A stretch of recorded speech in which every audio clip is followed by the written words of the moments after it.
en las entrañas de Rosario, donde las calles se convierten en cicatrices abiertas y los muros guardan secretos, como si fueran criptas, un nombre se alzó como un conjuro maldito: Walter Di Giusti. Su historia no es solo la de un asesino, sino la de un hombre que transformó la frustración en ritual sangriento, que convirtió la envidia en cuchillo y la música en silencio.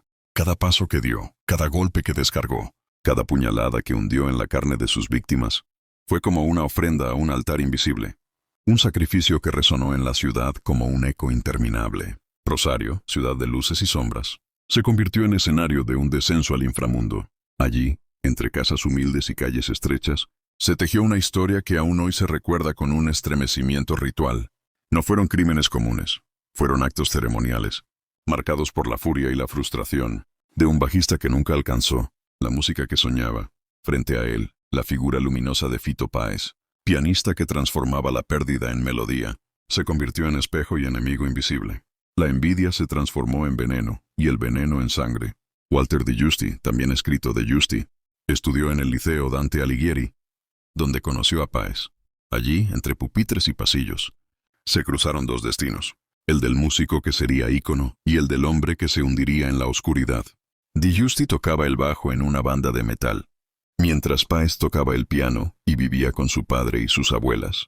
Ellas eran como madres adoptivas, guardianas de su infancia, pues la madre de Páez, Margarita Zulema Ávalos, pianista solista, había fallecido cuando él tenía apenas 8 meses. Las abuelas eran pilares, figuras de ternura y resistencia, pero en la mirada de Di Giusti se convirtieron en símbolos de un mundo que él no podía alcanzar.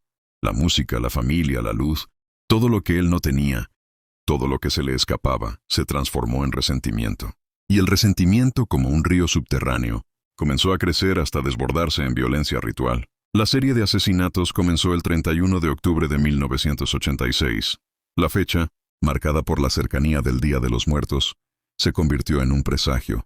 Di Giusti, de 23 años, acompañado por su hermano de 18, Carlos Manuel, entró en una casa con la excusa de realizar trabajos de plomería en la calle Garay 1081. Allí, el engaño se transformó en ritual.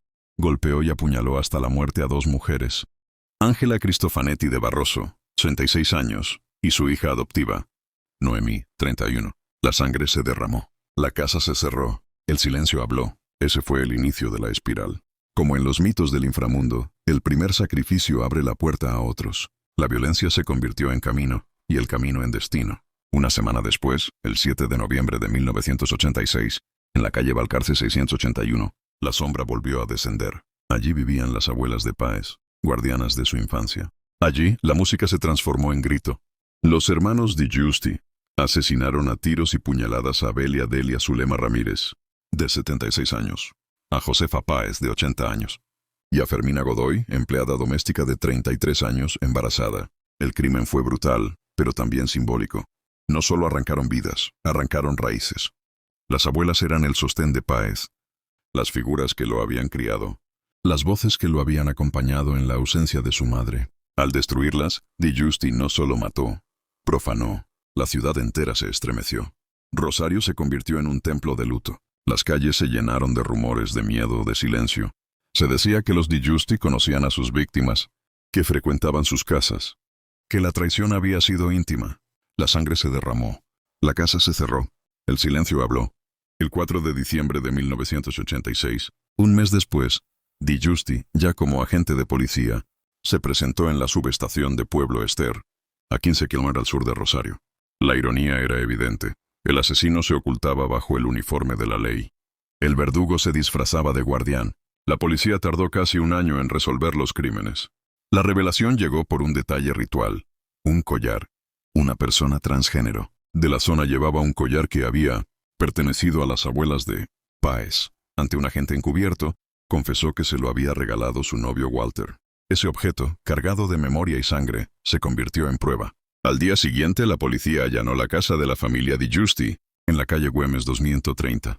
Allí, encontraron el grabador que Fito Páez había regalado a su abuela, Belia. El objeto, como un talismán profanado, se convirtió en testigo del crimen. El tribunal declaró culpable a Walter Di Giusti de 5 asesinatos. Durante el juicio, quedó claro que era un bajista frustrado, un hombre que sentía envidia de Páez, Ante el juez Benjamín Ábalos confesó su autoría. El 24 de agosto de 1987 fue condenado a cadena perpetua en Coronda.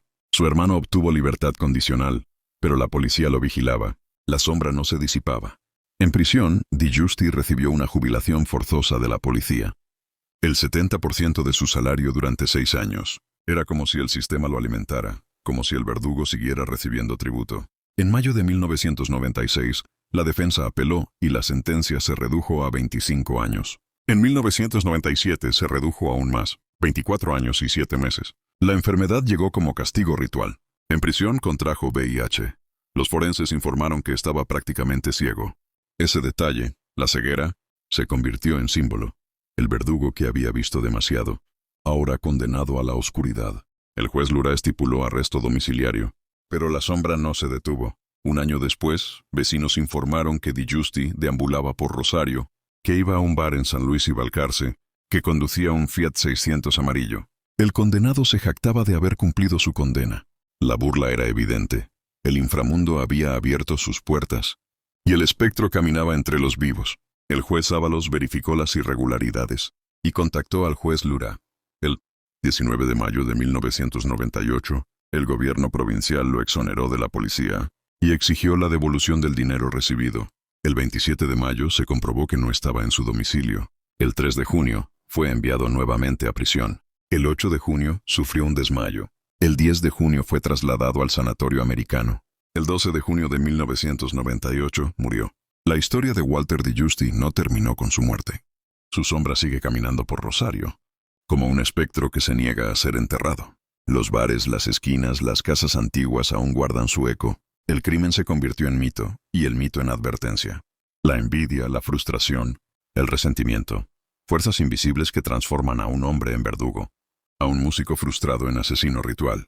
En Xibalba, el inframundo maya, los condenados vagan eternamente entre pruebas y tormentos. DiGiusti, con sus ojos cegados y su alma marcada, parece haber encontrado allí su morada definitiva.